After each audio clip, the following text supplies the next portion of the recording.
gitu. Nah, doa kita kan Rabbana atina fid dunya hasanah wa fil akhirati hasanah wa qina adzabannar. Itu bisa kita tempuh insyaallah melalui antara lain 4 hal mendasar. Itu nggih, napa wau ingkang sepindah, hidup ini harus bertauhid. Kunci pertama.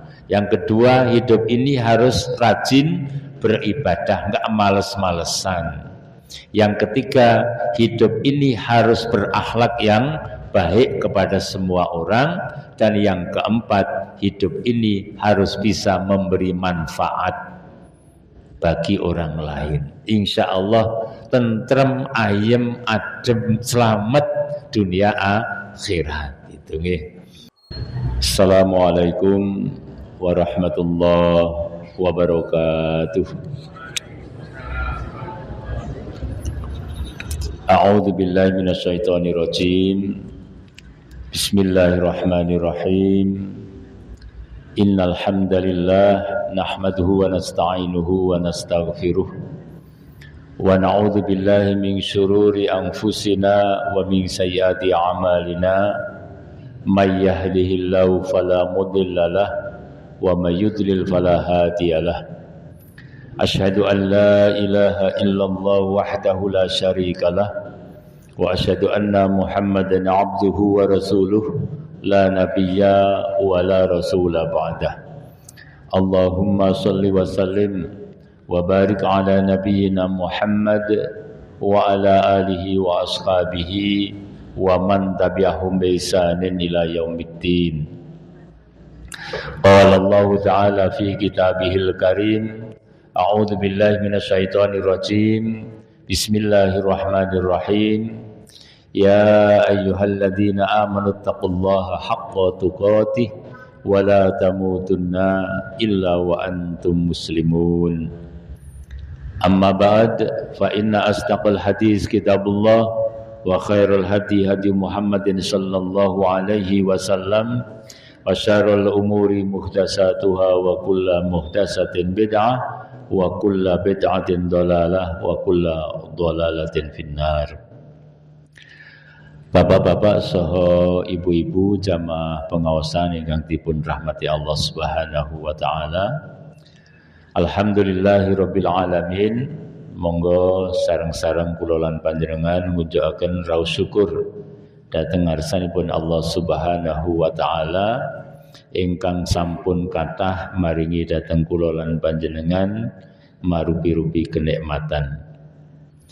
Khususipun nikmat iman Islam, ugi nikmat sehat lan sempat sehingga kula lan panjenengan enjang menika dipun kempalaken wonten masjid menika kanthi sehat, kanthi saestu anggenipun kula lan panjenengan badhe ndep-ndep dhateng ngarsanipun Allah Subhanahu wa taala.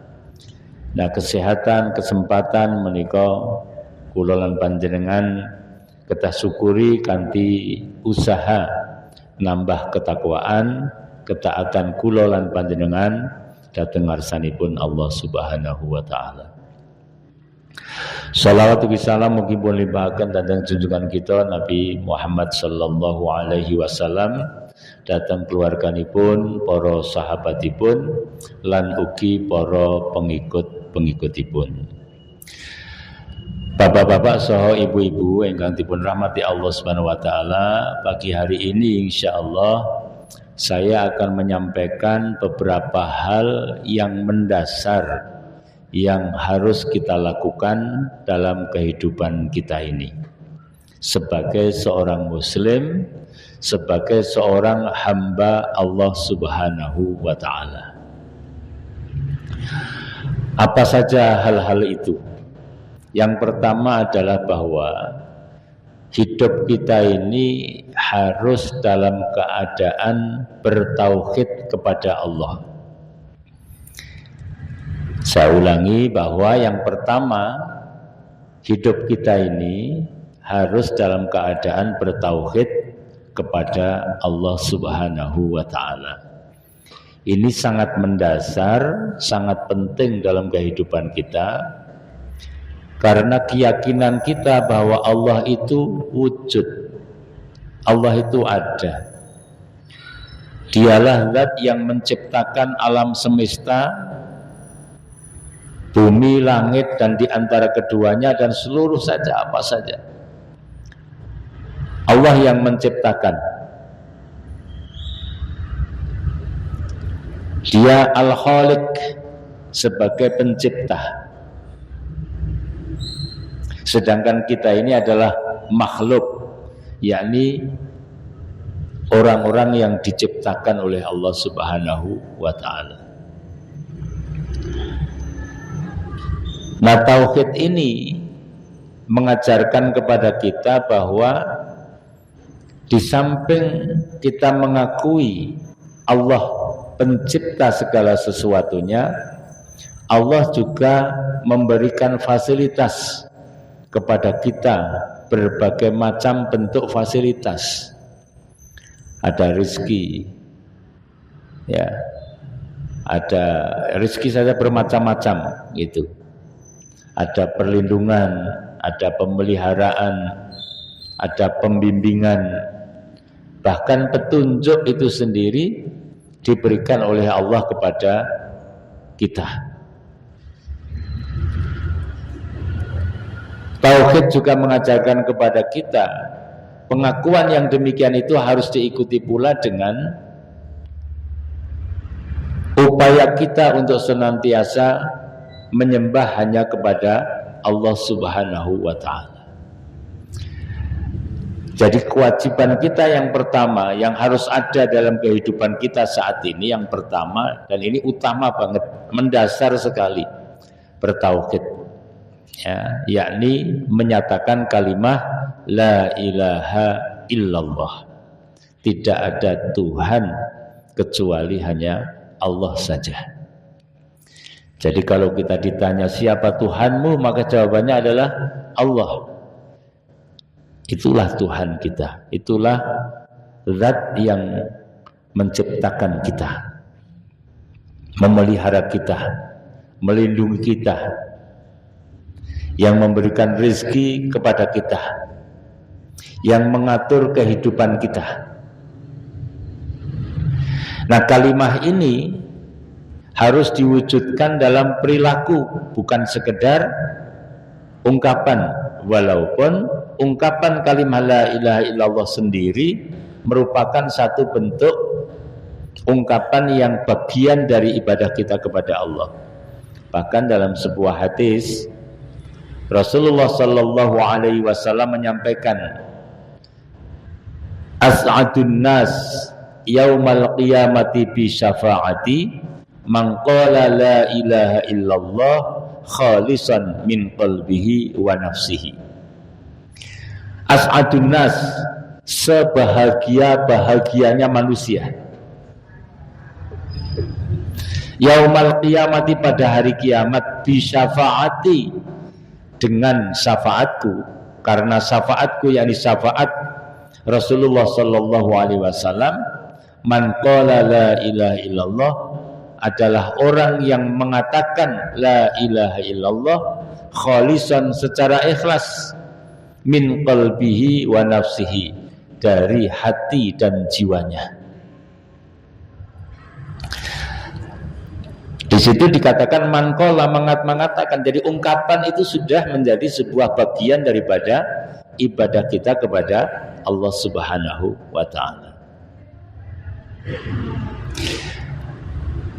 As'adun nas, di situ dikatakan sebahagia-bahagianya manusia pada hari kiamat yang mendapatkan syafaat Rasul. Nah, syafaat itu sendiri apa? Syafaat itu adalah pertolongan yang dimohonkan kepada Allah untuk orang lain, itu namanya syafaat. Saya ulangi, syafaat itu adalah pertolongan yang dimohonkan kepada Allah untuk orang lain. Syafaat. Jadi kelak di hari kiamat Rasulullah SAW itu memohon kepada Allah Subhanahu Wa Taala sebuah pertolongan untuk umatnya, untuk manusia. Itu namanya syafaat. Nah, orang-orang yang bisa memberi syafaat adalah orang-orang yang nanti diberi izin dan keridhaan oleh Allah Subhanahu Wa Taala. Ada di antara mereka ya para nabi kita sendiri, Nabi Muhammad sallallahu alaihi wasallam, di antara orang-orang yang mati syahid, di antara orang-orang yang beriman, itu nanti ada orang-orang yang diberi izin dan diberi ridha oleh Allah untuk memberikan syafaat. Memberikan syafaat artinya dia memohon kepada Allah pertolongan yang diperuntukkan pertolongan itu untuk orang lain. Nah, pada hari kiamat nanti, ketika saat itu tidak ada pertolongan kecuali dari Allah Subhanahu Wa Taala, maka hadirlah Rasulullah Sallallahu Alaihi Wasallam memohon kepada Allah ketika orang berbondong-bondong kepada Nabi Adam meminta pertolongan syafaat itu dan tidak dipenuhi karena beliau merasa tidak pas baginya untuk memohon syafaat itu kepada Allah. Datanglah orang-orang berbondong-bondong kepada Nabi Nuh alaihissalam pun dengan jawaban yang sama, kepada Nabi Ibrahim, kepada Nabi Musa, kepada Nabi Isa, semuanya tidak menerima. Bahkan kemudian Nabi Isa menganjurkan kepada orang-orang yang datang pada hari kiamat itu untuk datanglah kepada Nabi Muhammad sallallahu alaihi wasallam. Dan saat itulah Rasul kemudian menghadap Allah Subhanahu Wa Taala dan memohon kepadanya. Beliau mengucapkan zikir yang diajarkan Allah kepadanya dan kemudian diperintahkan untuk berdoa kepada Allah apa yang hendak dikehendakinya. Maka kemudian beliau memohon agar orang-orang segera dihisab, karena dalam penantian yang begitu lama pada hari itu. Itulah yang disebut dengan syafaatul udma, ya, syafaat yang besar, ketika kemudian Allah mulai menghisab amal perbuatan manusia. Nah, itu syafaat. Nah, ketika tidak ada pertolongan semacam itu, kemudian orang yang mengucapkan kalimat la ilaha illallah mendapat pertolongan syafaat itu. Tadi kalimatnya itu as'adun nas yaumal qiyamati bisyafaati man qala la ilaha illallah khalisan min qalbihi wa nafsihi.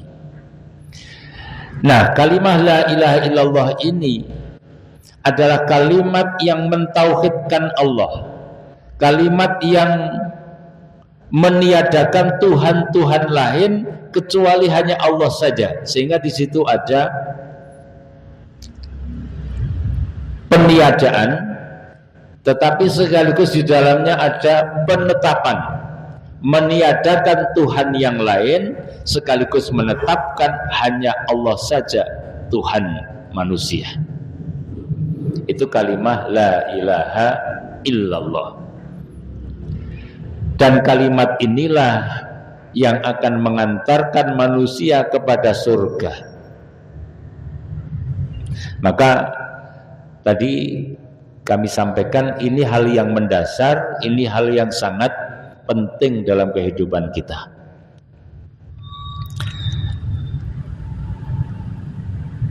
Man akhiru kalamihi la ilaha illallah takhalal jannah. Barang siapa yang akhir dari kalimatnya itu adalah kalimat la ilaha illallah, maka dia masuk surga.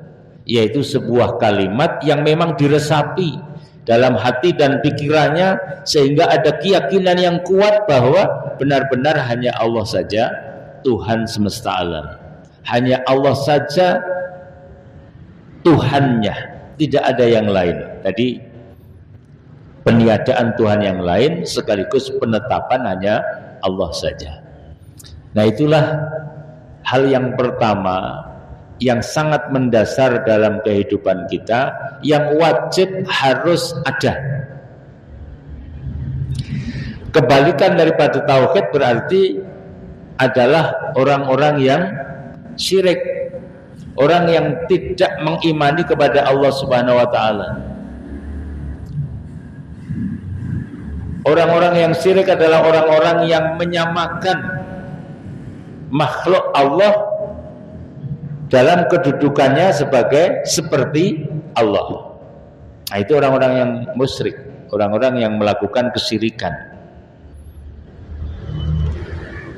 Orang-orang yang melakukan kesyirikan demikian ditolak oleh Allah Subhanahu wa taala apabila dia tidak bertaubat sebelum kematiannya. Kalau kesyirikan itu dibawa mati, maka Allah tidak akan mengampuninya. Ya. Innallaha la yaghfiru ayyushraka bihi wa yaghfiru ma duna dzalika liman yasha. Sesungguhnya Allah tidak akan mengampuni dosa syirik dan masih bisa mengampuni dosa selain syirik bagi siapa saja yang Dia kehendaki. Jadi kalau seorang manusia dalam kehidupan dia berbuat syirik dan syirik itu dibawa mati, maka syirik ini akan menyebabkannya masuk ke dalam neraka dan kekal di dalamnya. Innalladzina kafaru min ahlil kitabi wal musyrikina fi nari jahannam khalidina fiha. Ya, sesungguhnya orang-orang yang kafir, ya, min ahlil kitab dari kalangan ahlul kitab wal musyrikin, dan juga dari kalangan orang-orang yang musyrik. Mereka itu fi nari jahannam, mereka akan berada di dalam neraka jahannam, khalidina fiha, mereka kekal di dalamnya. Jadi kunci kebahagiaan dunia akhirat adalah kalimat tauhid itu.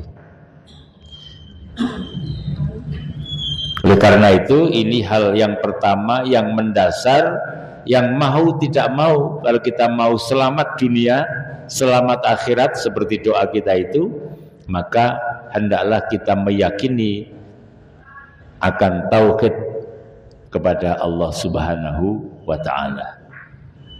Ini yang pertama, Bapak dan Ibu. Nah, kalau sudah jelas bahwa orang yang kebalikannya, ya, yang tidak mengimani kepada Allah itu akibatnya adalah neraka jahanam, maka sungguh bagi kita saat ini, sekarang ini, harus berusaha secara kuat lahir dan batin agar menjadi orang yang bertauhid kepada Allah Subhanahu wa ta'ala. Nah, yang kedua, Bapak dan Ibu yang dirahmati Allah Subhanahu wa ta'ala, hal yang mendasar dalam kehidupan kita adalah hendaklah kita rajin beribadah. Rajin beribadah. Ini mendasar pula. Jadi yang saya sampaikan memang ada beberapa hal yang mendasar dari dalam kehidupan kita. Beribadah itu apa? Kalau dalam pengertian bahasa, ibadah itu adalah penyembahan, dari kata abada ya'budu. Orangnya abid, orang yang beribadah. Itu menghambakan diri, menghambakan diri, itu dari sisi bahasa. Dari sisi istilah, ibadah itu artinya adalah mendekatkan diri kepada Allah dengan cara melaksanakan perintah-perintahnya, menjauhi larangan-larangannya, untuk mendapatkan kebahagiaan dunia dan akhirat. Itu namanya ibadah. Dan ibadah ini ada dua macam, yaitu ibadah yang am dan ibadah yang khos. Ibadah yang ghairu mahdhah dan ibadah yang mahdhah. Ibadah yang am yaitu ibadah yang umum. Sedangkan ibadah yang khas, ibadah yang khusus, ibadah yang sudah ditentukan tata caranya melakukan ibadah itu kepada Allah Ta'ala. Seperti sholat itu termasuk ibadah mahdhah. Melaksanakan ibadah haji, umroh itu termasuk ibadah mahdhah karena tata caranya sudah ditentukan. Ini ibadah mahdhah atau ibadah khos. Sedangkan yang lain disebut dengan ibadah am atau ibadah ghairu mahdhah yang belum ditentukan tata caranya. Seperti apa kira-kira? Birrul walidain, berbuat baik kepada kedua orang tua. Itu bermacam-macam bentuknya. Ya, bisa memperhatikan orang tua dengan cara mengikuti apa yang menjadi keinginan-keinginannya, perintah-perintahnya gitu ya. Tidak pernah membantah, tidak pernah membangkang, tidak pernah berkata kasar kepada kedua orang tua. Tetapi tidak sebatas itu. Kalau orang tua suka dipijitin, kita mijitin, itu juga termasuk ibadah birrul walidain, gitu kan? Orang tua suka dibelikan sate, kita membelikan sate, gitu ya. Ini termasuk bagian daripada birrul walidain, itu. Orang tua jauh, suka kalau dihubungi, kalau istilah sekarang ada video call. Nah, dia suka jam-jam tertentu video call sama orang tuanya. Itu juga dalam rangka birrul walidain. Itu tidak ditentukan bentuknya apa. Ini disebut dengan ibadah ghairu mahdhah. Semuanya dalam bentuk ibadah. Nah, ibadah ini karena tadi pengertiannya adalah dalam rangka mendekatkan diri kita kepada Allah, dan ibadah ini diperintahkan oleh Allah kepada setiap hamba, maka ini menjadi mendasar dalam kehidupan kita. Bahkan kita sendiri dalam sholat mengatakan iyyaka na'budu wa iyyaka nasta'in.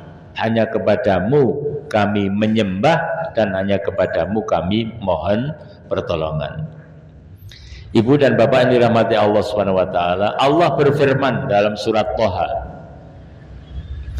Innani anallahu la ilaha illa ana fa'budni wa aqimis sholata lidzikri. Innani anallahu, sesungguhnya aku ini adalah Allah. Ini firman Allah dalam surat Thaha. La ilaha illa ana, tidak ada sesembahan kecuali aku, kecuali Allah itu. Fa'budni, maka sembahlah aku, maka beribadahlah kamu kepadaku. Wa aqimis sholata, dan dirikanlah sholat lidzikri, untuk mengingatku. Ini firman Allah ya dalam surat Thaha, kalau tidak salah ayat yang ke-14. Mudah-mudahan tidak keliru ya. Surat Thaha ayat 14. Innani anallahu la ilaha illa ana fa'budni wa aqimis sholata lidzikri. Jadi Allah memerintahkan dalam ayat ini dan menegaskan bahwa Allah adalah Tuhan semesta, Tuhan kita ini. Dan kita diperintahkan dengan tegas, fa'budni, sembahlah aku, wa aqimis sholata, dan dirikanlah sholat, lidzikri, untuk mengingatku, untuk mengingat Allah Subhanahu wa ta'ala. Nah, ini ibadah Bapak dan Ibu. ibadah ini, kalau tadi saya sampaikan ada ibadah yang mahdhah, ada yang ghairu mahdhah, maka menunjukkan kepada kita seluruh aspek kehidupan kita hendaklah kita wujudkan sebagai ibadah kita kepada Allah. Tidur dalam rangka beribadah kepada Allah, bangun tidur juga beribadah kepada Allah, bekerja juga dalam rangka beribadah kepada Allah. Semua yang kita lakukan,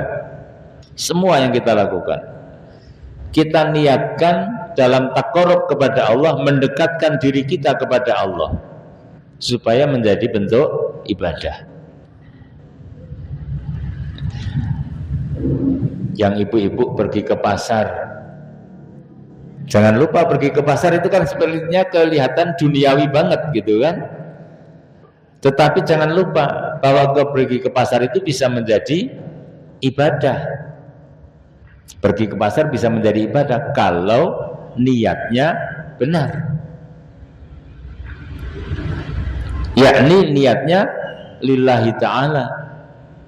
Qul inna sholati wa nusuki wa mahyaya wa mamati lillahi rabbil alamin. Katakanlah, sesungguhnya sholatku, wa nusuki dan ibadahku, atau nusukku itu bisa dimaknai kurban juga. Sesungguhnya sholatku dan ibadahku, wa mahyaya dan hidupku, wa mamati dan matiku, lillahi rabbil alamin, hanya untuk Allah subhanahu wa ta'ala. Jadi ibu-ibu yang pergi ke pasar bisa menjadi ibadah ketika niatnya benar. Ibu-ibu asah-asah, cuci-cuci, nyapu-nyapu, semuanya bisa menjadi nilai ibadah ketika niatnya benar lillahi ta'ala. Maka jangan asah-asah karena takut suami, jangan pergi masak takut suami, itu bukan lillahi ta'ala. Demikian pula bapak-bapak yang bekerja, berangkat pagi pulang sore, bekerja cari nafkah, juga harus dalam rangka lillahi ta'ala. Jangan karena sesuatu yang lain, supaya punya nilai ibadah.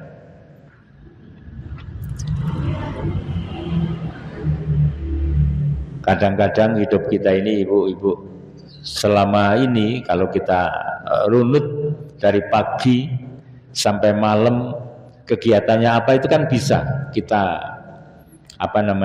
kita daftar ya. Pagi bangun jam berapa, terus apa, terus sampai tidur lagi. Dari sekian banyak itu, mana kegiatan yang benar-benar kita niatkan untuk mendekatkan diri kita kepada Allah. Jangan hanya menjadi kebiasaan saja, tapi lupa niat. Nah, maka ada nasihat ketika kita mau berangkat dari rumah, disuruh berdoa bismillahi tawakkaltu 'alallah. Ya kan? La haula wala quwata illa billah. Itu supaya kita ingat, saya berangkat ini dalam rangka lillahi ta'ala. Bapak-bapak yang bekerja demikian. Nah, ibadah itu ibu dan bapak yang dirahmati Allah Ta'ala, itu akan diterima oleh Allah apabila memenuhi dua syarat. Ibadah akan diterima apabila memenuhi dua syarat. Yang pertama itu adalah niat lillahi ta'ala tadi, dan yang kedua adalah apabila tata caranya itu sesuai dengan apa yang disyariatkan oleh Allah dan Rasulnya. Untuk yang ibadah mahdhah, ya, ibadah yang ghairu mahdhah, tata caranya kan bebas, tidak ditentukan. Nah, maka sepanjang tidak bertentangan dengan syariat Allah, itu diterima oleh Allah. Bapak Ibu bisa bersilaturahim, bisa menjadi ibadah. Tetapi bersilaturahim juga bisa menjadi tidak punya nilai ibadah sama sekali. Ya. Jadi bersilaturahim itu bisa bernilai ibadah, tetapi juga bisa tidak bernilai ibadah. Tergantung apa? Tergantung niat, tergantung caranya. Misalnya niatnya kita memang bersilaturahim untuk, ini kadang-kadang kan manusia, saya tak silaturahim karena sana kan sering kesini, mosok kono sok rene dewe ora tau merono. Amang sekedar itu. Kalau sekedar itu asal sudah terlaksana ya sudah selesai, sudah mendapatkan balasan satu sama lain gitu ya. Maka karena itu supaya punya nilai ibadah, hendaklah kita niatkan saya bersilaturahim karena sesungguhnya silaturahim itu adalah bagian dari perintah Allah, gitu kan? Fal yasil rahimah, barang siapa yang pengen dipanjangkan usianya, dibanyakkan rizkinya, gitu kan? Fal yasil rahimah, maka hendaklah dia menyambung persaudaraan. Tidak hanya itu, di dalam Al-Quran juga ada perintah-perintah supaya kita bersilaturahim. Ya, misalnya dalam surat Al-Hujurat yang menyatakan bahwa sesungguhnya orang-orang beriman itu ikhwatun, innamal mu'minina ikhwatun fa aslihu baina akhwaikum, gitu kan? Sesungguhnya orang-orang beriman itu bersaudara, maka hendaklah fa aslihu baina akhwaikum, hubungkanlah persaudaraan di antara kalian. Nah, ini niat lillahi ta'ala, ini sebagai satu contoh ya, sebagai satu contoh supaya hidup kita memang benar-benar untuk beribadah kepada Allah Subhanahu wa taala. Nah, mungkin perlu saya agak masuk lagi sedikit ini.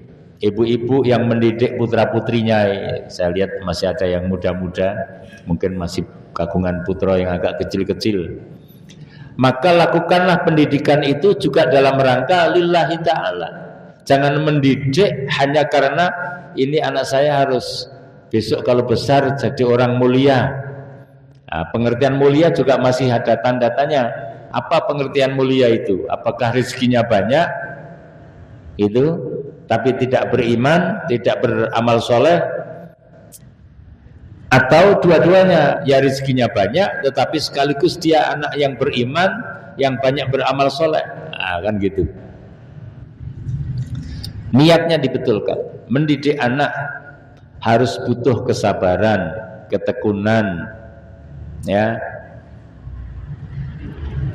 Mendidik anak itu bukan sesuatu yang gampang, apalagi dalam situasi saat ini di mana musuh-musuh pendidikan itu ada di dalam HP, gitu ya. Ya, ini istilah saya ini tepat atau tidak. Jadi apa-apa yang menjadi musuh pendidikan itu sudah masuk di dalam HP itu banyak banget. Walaupun yang menjadi bala tentara pendidikan juga banyak, gitu kan. Tetapi yang menjadi musuh pendidikan juga banyak di dalam HP. Nah, anak-anak kita perlu kita arahkan. Nah, ini ibu-ibu yang masih muda ini, ketika mendidik anak-anak kita juga dalam rangka lillahi ta'ala, sehingga tidak perlu mengharapkan sesuatu pun balikan dari anak-anak kita. Saya didik anak saya supaya besok kalau besar, saya tua, saya tak gemblok pada anak saya, gitu. Nggak usah niatan itu, ya. Ini niatan yang menurut pengetahuan saya tidak benar. Karena seakan-akan kita akan menyerahkan pada anak kita. Seakan-akan kita melupakan Allahus Samad, Allah tempat kita bergantung. Seakan-akan kita ini melupakan bahwa Allah itu maha kuasa untuk menjadikan seseorang itu sehat, manfaat sampai akhir hayat. Nah, itu seakan-akan itu. Jadi sudah dari awal seakan-akan itu sudah pasrah. Gone anak saya besar, maka saya tak gemblok padanya. Itu sudah seakan-akan pasrah duluan. gitu. Tidak. Ini termasuk saya sampaikan supaya mengingatkan kita ketika kita mendidik anak-anak kita. Pendidikan yang kita berikan pada anak-anak kita itu murni karena kita diperintah untuk beribadah kepada Allah, dan salah satu ibadah kita itu adalah mendidik anak-anak kita supaya mereka menjadi orang-orang yang bertakwa kepada Allah. Jadi kunci utamanya adalah supaya anak-anak kita menjadi orang yang bertakwa. Adapun disekolahkan ke kedokteran, disekolahkan ke teknik, disekolahkan ke ekonomi, disekolahkan ke macam-macam itu adalah sarana wahana ikhtiar kita yang bersifat duniawi, tetapi jangan lupa semuanya hakikatnya adalah dalam rangka supaya anak-anak kita menjadi orang yang bertakwa. Nah, ini akan punya nilai ibadah. Akan punya nilai ibadah. Demikian pula bapak-bapak ketika memberikan nafkahnya kepada istri dan anak-anak juga tidak boleh kecuali untuk mendekatkan kepada Allah saja. Sehingga bismillah saya berikan berapapun yang kita dapat dari rezeki Allah yang dicari setiap hari itu, ikhlas diberikannya. Juga jangan mengharap sesuatu seperti tadi, ya semuanya lillahi ta'ala. Itulah yang dimaksudkan dengan ibadah, taqarrub kepada Allah, mendekatkan diri kepada Allah dengan menjalankan perintah dan menjauhi larangannya untuk mendapatkan kebahagiaan dunia dan akhirat, mengikuti sunnah Rasul begitu dan lain sebagainya. Itu juga dalam rangka beribadah kepada Allah Ta'ala. Ini hal yang kedua yang mendasar.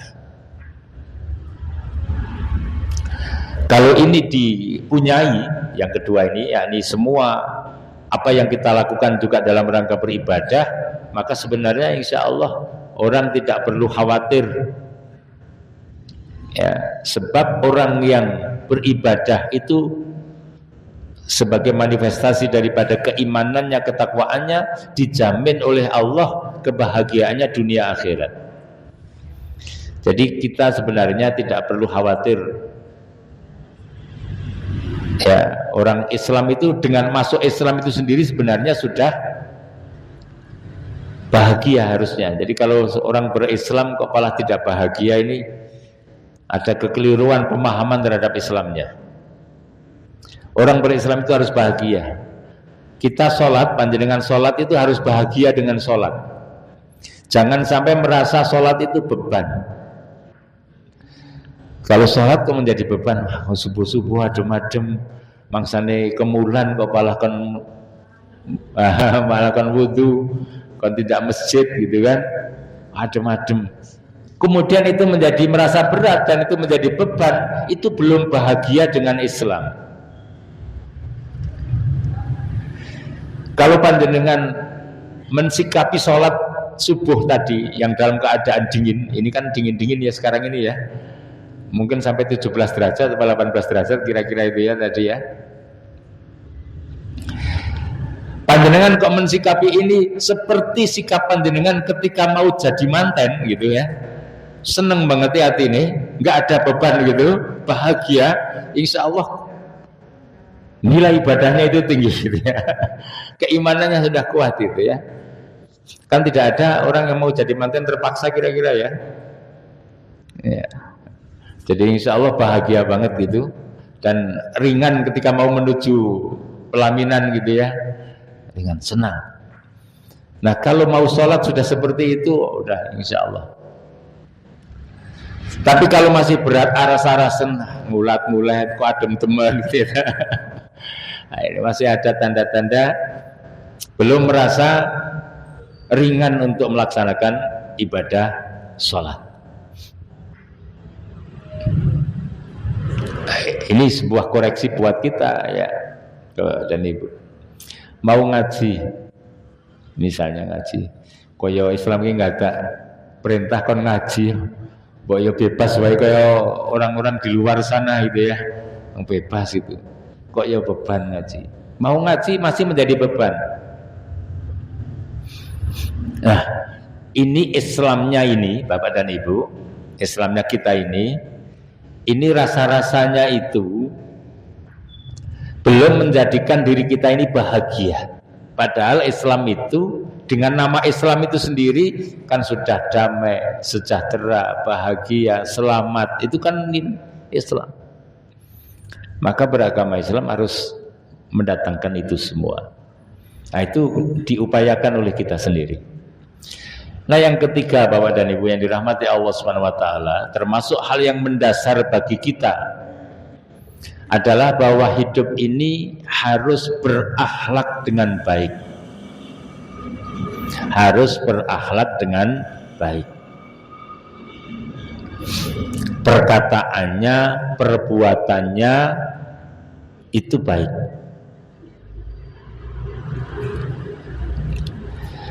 Akhlak yang baik itu yang diperintahkan oleh Islam. Akhlak yang tercela bahkan dilarang oleh Islam. Allah berfirman, wa ahsin kama ahsanallahu ilaika wala tabghil fasada fil ard. Dan berbuat baiklah kamu sebagaimana Allah telah berbuat baik kepada kamu, dan janganlah berbuat kerusakan di muka bumi. Ini kan kalimatnya pendek Bapak dan Ibu, tetapi kalau dijalankan itu mendatangkan manfaat yang amat sangat besar. Coba berbuat baiklah kamu kepada orang lain sebagaimana Allah berbuat baik kepadamu. Kurang apa Allah pada kita Bapak dan Ibu? Baiknya Allah itu diciptakan tidak sekedar mandek diciptakan, difasilitasi. Huwallazi ja'ala lakum ma fil ardi jami'a. Ya kan? Dialah Allah yang menciptakan kamu dan menjadikan semua yang ada di muka bumi ini untuk kamu. Fasilitas. Allah juga menyatakan di dalam surat Al-Jumu'ah itu, fa idza qudiyatish sholatu fantasiru fil ardi wabtaghu min fadlillah. Apabila telah engkau tunaikan sholat, maka hendaklah kamu bertebaran di muka bumi ini dan engkau cari karunia-Nya. Karunia Allah. Kan Allah sudah seperti itu. Dari sejak kita lahir sampai saat ini, usianya bermacam-macam, berbeda-beda. Kurang apa Allah pada kita coba? Sudah diberi hidup, diberi kehidupan. Ya kan? Kalau ada kemudian yang membantah, loh saya kan bekerja Pak dapat pakaian ini, kan tidak dari Allah gitu kan. Ya, saya kan punya ilmu sehingga saya bekerja, sehingga saya dapat uang. Jawabannya gimana kira Bapak-bapak Ibu-ibu? Dia lupa bahwa ketika lahir dulu dalam keadaan telanjang bulat, tidak memiliki apapun. Coba kalau seorang bayi lahir didiamkan saja, kira-kira, iya kan?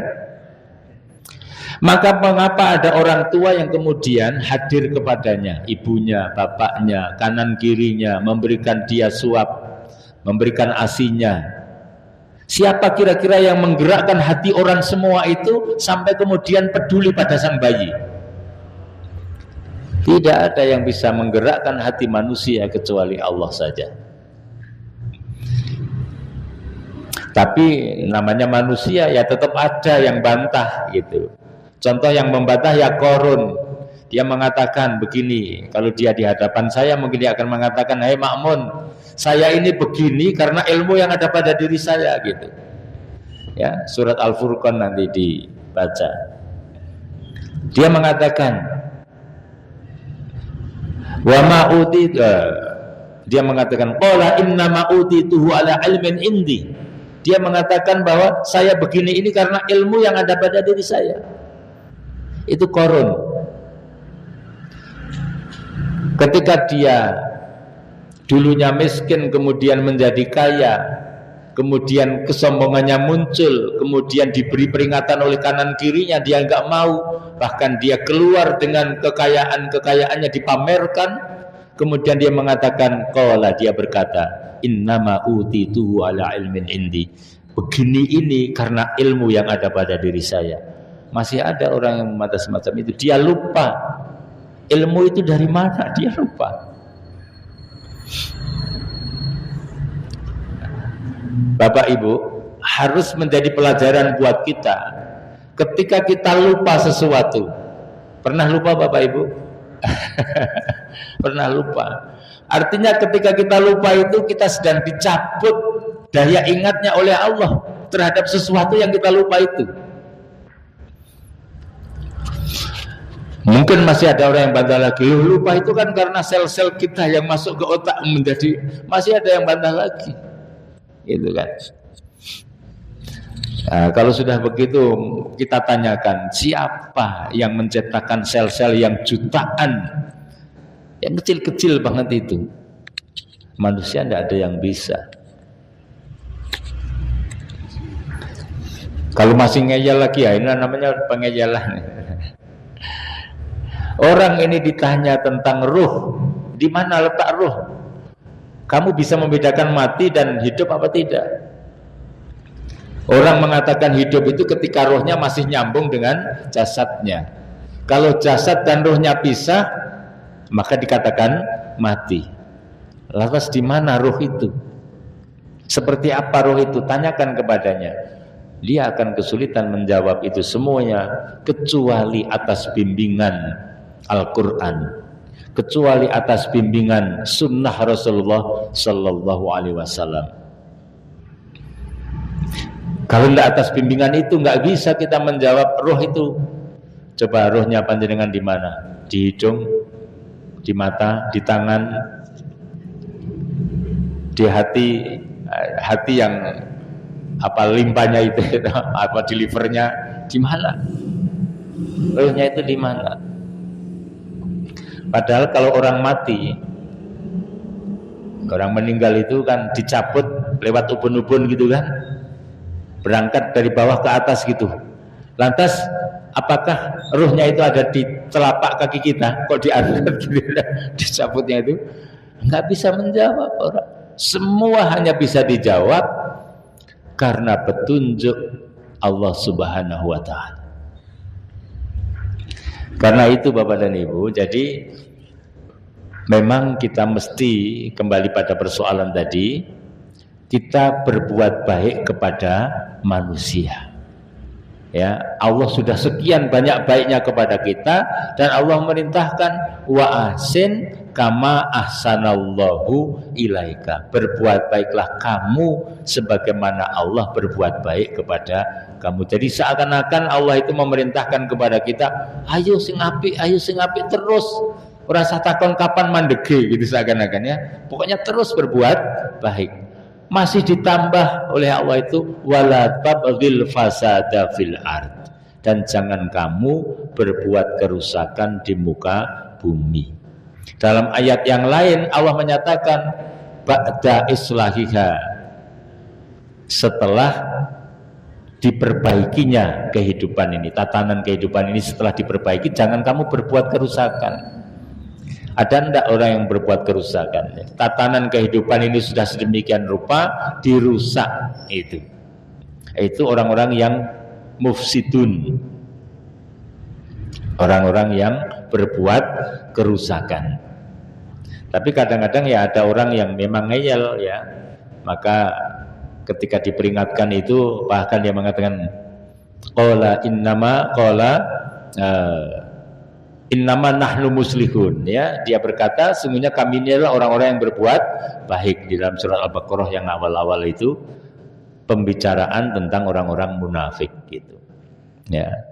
Wa minan nasi may yaqulu amana billahi wa bil yaumil akhir wa ma hum bimu'minin yuqati'una Allah wal ladzina amanu wa ma yakhda'una illa anfusahum wa ma yashurun. Seterusnya itu beberapa ayat itu ketika mereka dikatakan Wa idza qila lahum la tufsidu fil ardi qalu innama nahnu muslihun.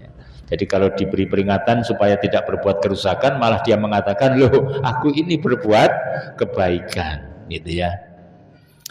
Nah, ini jadi yang ketiga tadi, dalam hidup yang sekali ini, kita hidupnya kan hanya sekali Bapak Ibu, maka hendaklah kita berakhlak yang baik.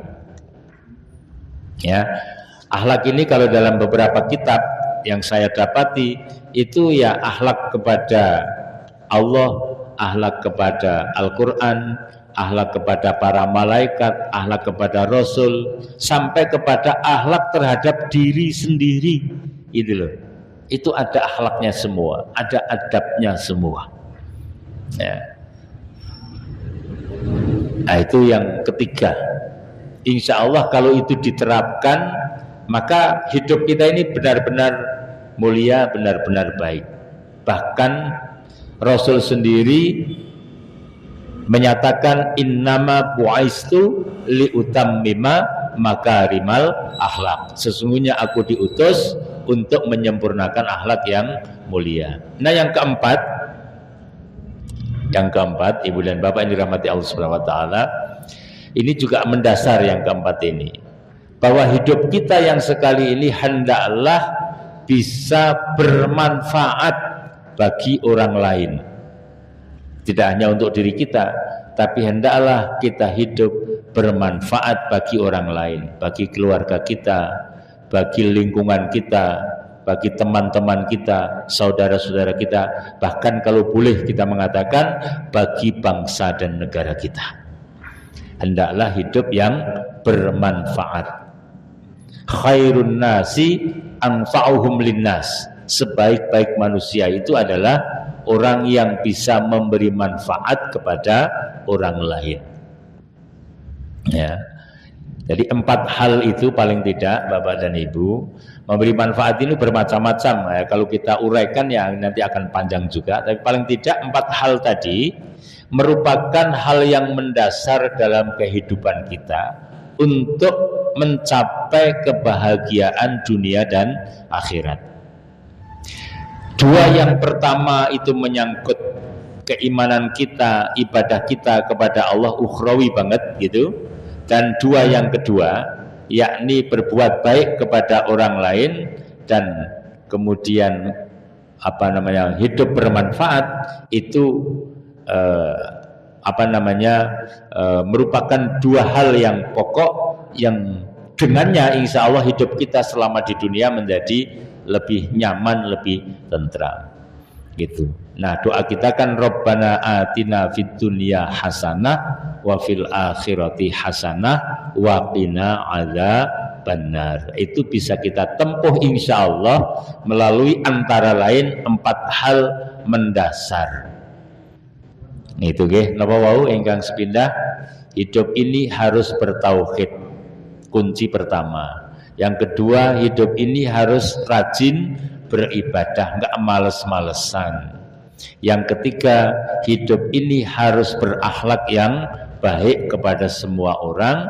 Dan yang keempat, hidup ini harus bisa memberi manfaat bagi orang lain. Insya Allah tentrem, ayem, adem, selamat dunia akhirat. Itu nggih.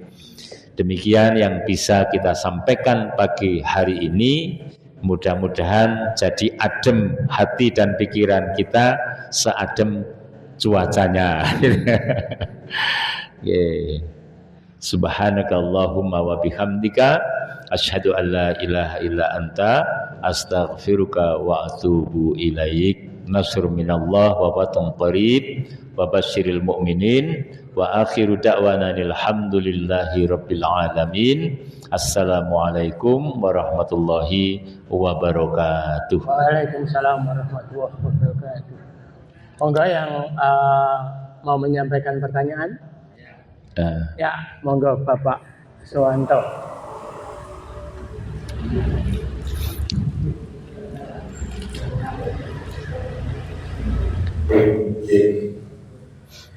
Assalamualaikum warahmatullahi wabarakatuh. Waalaikumsalam warahmatullahi wabarakatuh. bulan mulut, bulan Rabiul Awal. Nggih. Nggih. Di banyak tempat majelis yang mengadakan sholawat Nabi dengan cara bersama-sama dan jumlahnya banyak. Nah, bagaimana caranya Pak Ustaz kepada kami tentang anjuran memperbanyak sholawat itu kita melaksanakannya seperti apa? Karena saya pernah melu-melu juga. Lalu saya apa melu-melu apa? Itu sarannya bagaimana? Terima kasih. Yeah. Langsung dijawab nih. Baik. Bapak dan Ibu, sholawat kepada Nabi Sallallahu Alaihi Wasallam itu diperintahkan oleh Al-Quran, diperintahkan oleh Allah Taala. Ya, Sallu alaihi wasallimu taslima. Ya kan? Bersalawatlah kamu kepadanya. Wasallimu dan bersalamlah kamu kepadanya. Tasliman dengan suatu salam yang jelas gitu. Perintah. Bahkan dalam Al-Quran, lillahi ma fis samawati wa ma fil ard wa in tubtu ma fi anfusikum aw tukhfuhu yuhasibkum bihillah fayaghfiru liman yasha wa liman yasha wallahu ala kulli syai'in qadir. Kemudian lanjutannya, kullun amana billahi wa malaikatihi wa kutubihi wa rasulihi wal yaumil akhiri la nufariqu baina ahadin min rusuli wa qalu sami'na wa ata'na ghufranaka bil. Yang sallu alaihi wasallam taslima bukan itu ya? Surat Al-Baqarah juga kan? Innallaha wa malaikatahu yusalluna 'alan nabi, ya.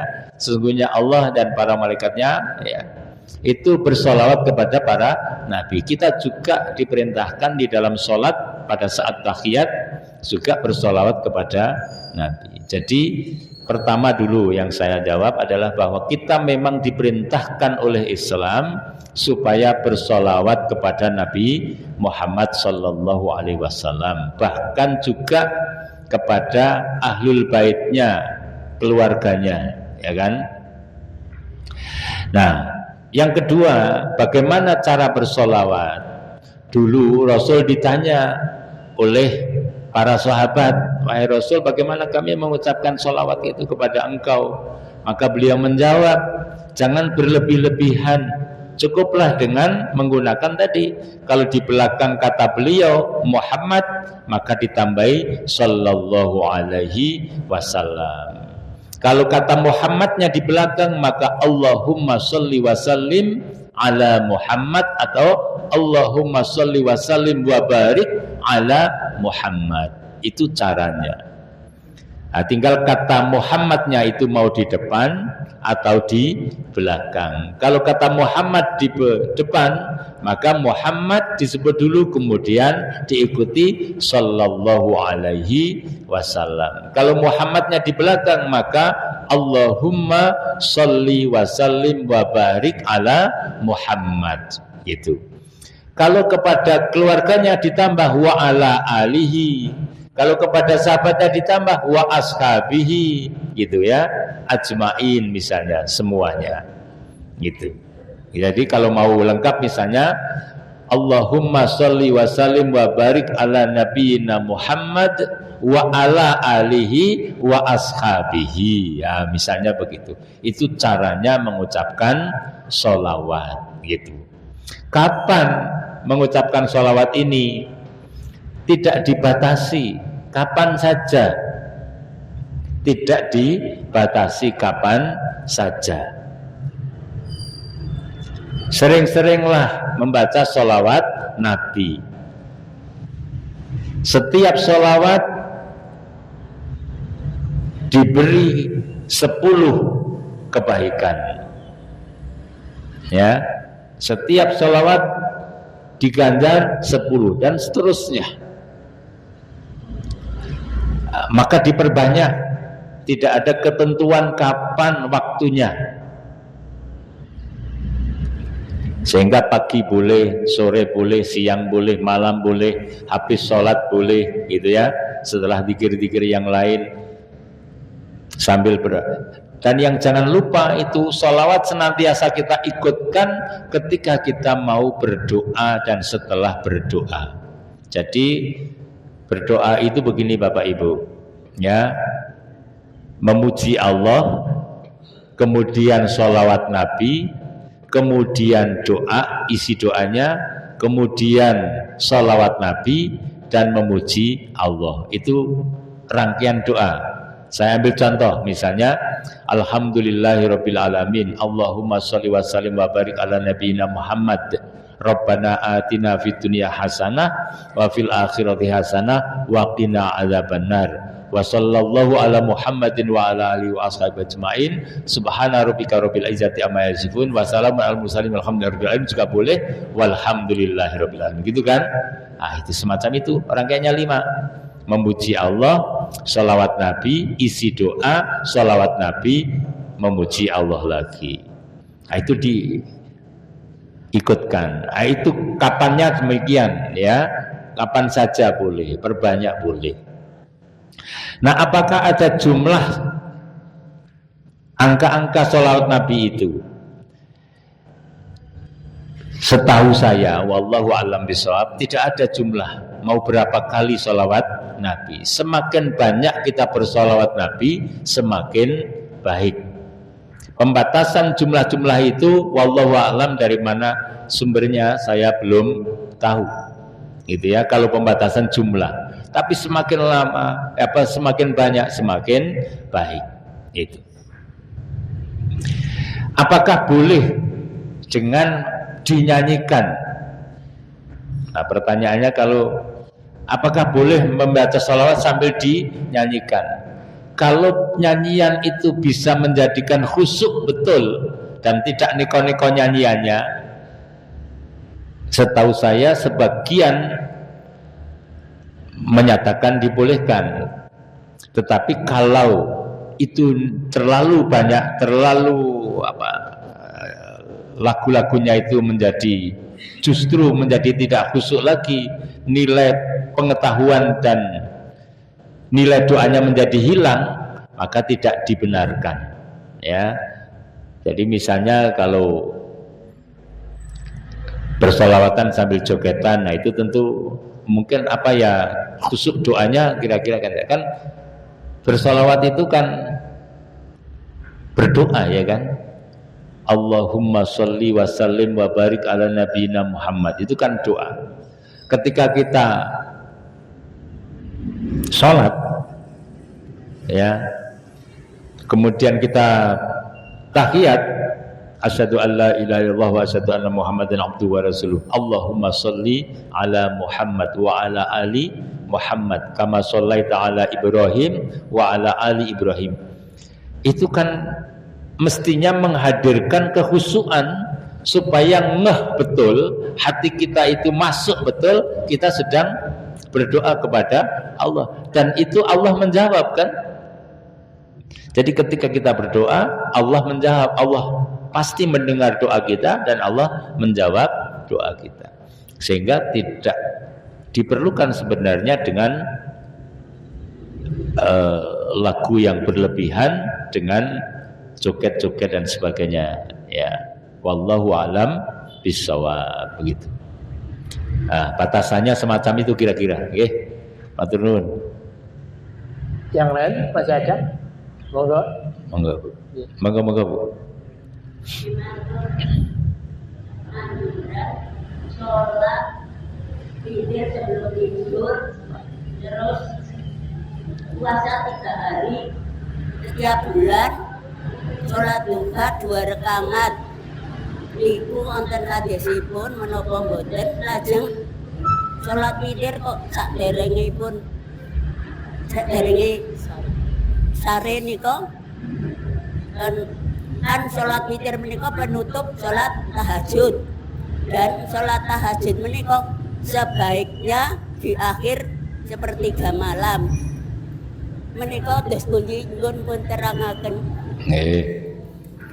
Baik, terima kasih. Jadi sholat witir itu apa? Yang pertama ini supaya walaupun tidak menjadi pertanyaannya, tapi supaya jelas semua.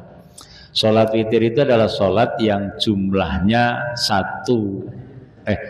sholat witir adalah sholat yang jumlah rokaatnya ganjil, bisa 1, bisa 3, bisa 5, bisa 7, ya. Itu sholat witir namanya. Bisa 9 sholat witir.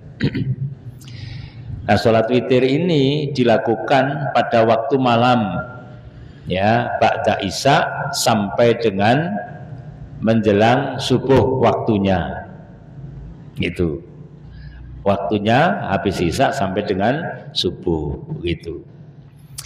Nah, sholat witir ini apakah nanti dengan 1 salam atau dengan 2 rakaat kemudian salam? Ada khilaf di sana, ya, ada perbedaan pendapat. Yang kita pahami adalah yang 1 kali salam, jadi dirangkai seluruhnya rakaatnya. Jadi kalau 3 rakaat dengan 1 kali salam. Walaupun ini sekali lagi ada khilaf, ada yang kemudian 2 dan 1. Nah, kemudian pertanyaan sekarang pada pertanyaan tadi, apakah sholat witir yang di akhir itu kemudian boleh setelah itu diikuti sholat sunat yang lain? Itu kalau di Tarjih Muhammadiyah, kalau sholat itu merupakan sholat witir, gitu, sholat witir, maka kalau ada sholat sunat setelahnya, dia bukan lagi sholat tahajud namanya, tapi sholat sunat yang lain. Bisa sholat sunat mutlak, gitu ya. Bagaimana kalau dengan kalimat supaya engkau jadikan witir itu di akhir sholat malam? Nah, itu yang kaitannya dengan tahajud tadi. Jadi kalau kita memang niat sholat tahajud, maka diakhiri dengan sholat witir. Apakah setelah itu masih ada jeda antara sholat witir dengan subuh boleh sholat sunat? Boleh, tapi sholat sunat yang bukan tahajud, ya, sholat sunat mutlak misalnya. Nah, wallahu a'lam bishawab. Karena kalau orang ini di realitas, orang sudah selesai malam, sudah bangun, sudah sholat tahajud, sudah sholat witir, sudah baca Quran, mau apa lagi ya? Kadang-kadang butuh, masih ada waktu. Nah, digunakan sholat mutlak itu boleh, sholat sunat mutlak. Sholat sunat mutlak itu adalah sholat sunat kapan saja, di mana saja, tiba-tiba kita melakukan sholat sunat 2 rakaat untuk mendekatkan diri kita kepada Allah sepanjang di waktu-waktu yang dibolehkan, gitu. Nah, termasuk di antara tadi, ya, wallahu a'lam bishawab. Matur.